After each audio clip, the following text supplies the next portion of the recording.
ஆனால் கொரோனா தொற்று பாதிப்பினால் தொடர் சிகிச்சை மற்றும் சுய தனிமைப்படுத்தலுக்கு பிறகு நம்முடைய தியாகத் தலைவி வருகிற 8/2/2021 திங்கட்கிழமை அன்று தமிழகம் திரும்புகிறார். சின்னம்மா பூரண நலம் பெற்று தமிழகம் வருகிற அந்த நாளை திருவிழாவை போல கொண்டாட நாம் தயாராகி வருகிறோம். நம்மோடு தமிழ்நாட்டு மக்களும் சின்னம்மாவை வரவேற்க காத்திருக்கிறார்கள். நம்முடைய வரவேற்பு, மகிழ்ச்சி, கொண்டாட்டம் எல்லாவற்றிலும் யாருக்கும் எந்தவித இடையூறும் இல்லாதவாறு பார்த்துக் கொள்ள வேண்டும். கர்நாடகாவில் உள்ள நம்முடைய கழக உடன்பிறப்புகள் அம்மாநில காவல்துறைக்கு முழு ஒத்துழைப்பு அளித்து வரவேற்பு ஏற்பாடுகளை அமைத்துக் கொள்ள வேண்டும்.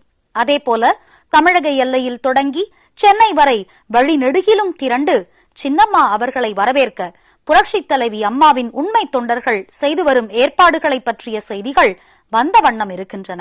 அவற்றில் எல்லாம் கொரோனா தடுப்பு விதிமுறைகளை முறையாக பின்பற்றுவதுடன் சமூக இடைவெளி, முகக்கவசம் போன்றவற்றை மறந்திடக்கூடாது என்றும் அன்போடு கேட்டுக்கொள்கிறேன். மேலும் காவல்துறையினருக்கோ போக்குவரத்திற்கோ பொதுமக்களுக்கோ எந்த இடத்திலும் தொந்தரவு ஏற்படாதவாறு நடந்து கொள்ள வேண்டும். வாகனங்களில் வருகிற கழக உடன்பிறப்புகள் திரும்பவும் ஊர் செல்கிற வரை மிகுந்த கவனத்தோடும் பாதுகாப்புடனும் பயணம் செய்திட வேண்டியது அவசியம். எல்லா வகையிலும் சின்னம்மா அவர்களுக்கோ உங்கள் அன்பு சகோதரனான எனக்கோ எந்த ஒரு அவப்பெயரும் ஏற்படாதவாறு தங்களுடைய வரவேற்பை திட்டமிட்டுக் கொள்ள வேண்டுகிறேன்.